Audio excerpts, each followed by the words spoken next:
Olá, Pai do Senhor. Vamos continuar nossa leitura bíblica do livro de Hebreus, capítulo 7. Melquisedeque, rei e sacerdote.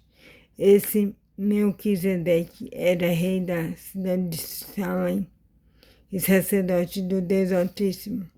Quando Abraão estava voltando da batalha em que matou os reis, Melquisedeque foi ao encontro dele e o abençoou. Abraão lhe deu a 10ª parte de tudo que ele havia tomado dos inimigos na batalha.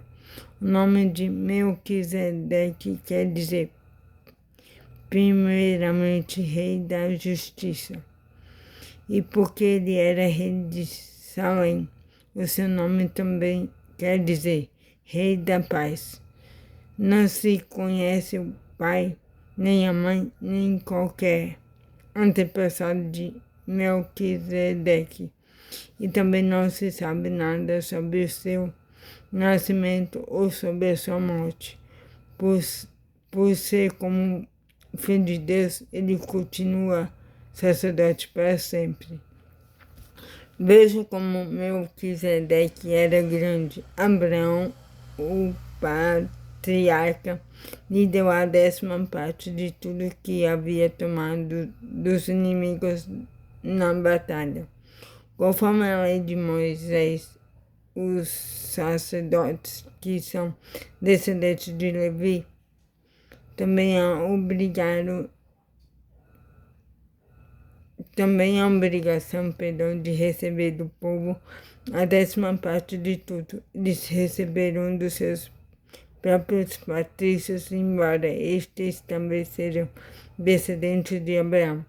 Melquisedeque não era descendente de Levi, mas recebeu a 10ª parte daquilo que Abraão havia tomado na batalha do abençoou. Sim, abençoou o próprio Abraão, que havia recebido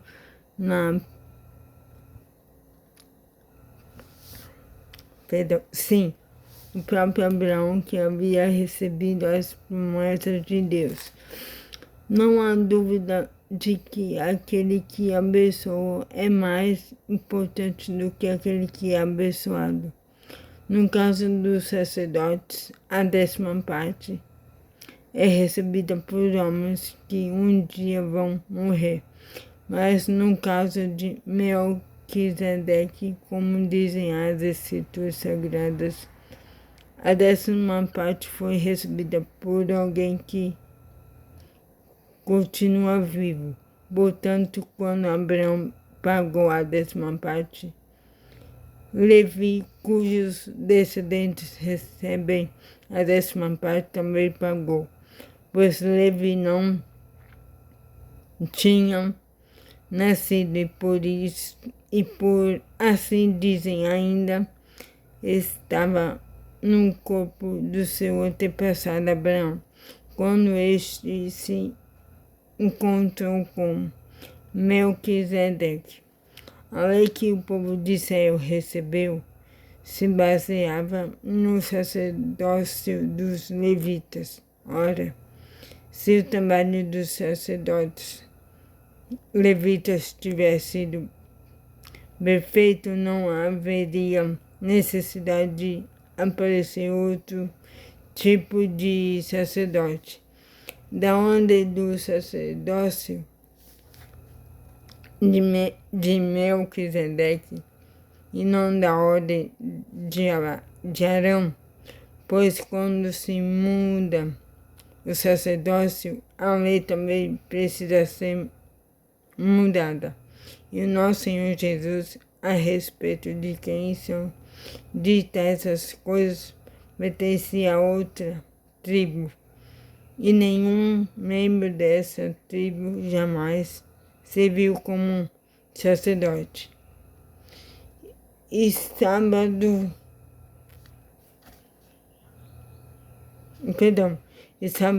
que por nascimento Jesus, o nosso Senhor, pertencia à tribo de Judá. E Moisés não disse nada dessa tribo quando falou a respeito de sacerdote. sacerdotes, perdão. Outros sacerdotes como Melquisedeque. Tudo isso se torna bem mais claro, pois surgiu um sacerdote diferente, parecido com Melquisedeque. E tudo isso se torna bem mais claro, pois surgiu um sacerdote diferente, parecido com Melquisedeque. Ele não foi feito sacerdote pelas leis ou regras humanas, porém se tornou um sacerdote por meio do poder de uma vida que não tem fim. Porque as Escrituras Sagradas dizem: você será sacerdote para sempre na ordem do sacerdócio de Melquisedeque. Assim, a regra antiga foi anulada, porque era fraca e inútil, pois a lei não podia aperfeiçoar nada. Mas agora Deus nos deu uma esperança melhor, por meio da qual chegamos perto dele. Além disso, há o juramento de Deus. Não houve juramento quando os outros se tornaram sacerdotes. Porém, houve juramento quando Jesus se tornou sacerdote, pois Deus lhe disse: o Senhor jurou e não voltará atrás. Ele disse: você será sacerdote para sempre.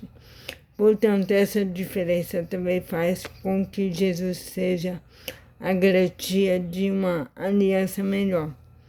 Ainda outra diferença, os outros sacerdotes foram muitos porque morriam e não podiam continuar o seu trabalho. Mas Jesus vive para sempre e o seu sacerdócio não passa para ninguém. E por isso ele pode hoje e sempre salvar as pessoas que vão a Deus por meio dele. Porque Jesus vive para sempre, a fim de pedir a Deus em favor delas. Por isso Jesus é o grande sacerdote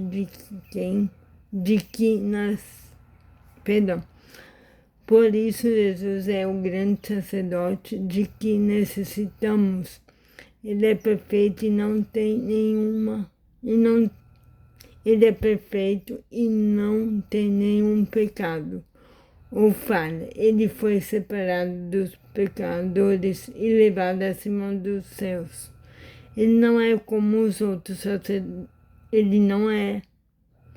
os outros grandes sacerdotes. Não precisa oferecer sacrifício todos os dias. Primeiro, pelos seus próprios pecados e depois pelos pecados do povo. Ele ofereceu um sacerdócio uma vez por todas quando se ofereceu a si mesmo. A lei de Moisés escolheu homens que são imperfeitos para serem grandes sacerdotes, mas pela promessa feita com juramento, a qual veio depois da lei de Moisés, Deus escolheu o Filho que se tornou perfeito para sempre. Então, é isso a leitura de hoje. Tenha um excelente dia abençoado e que Deus abençoe sua vida. Em nome de Jesus. Amém.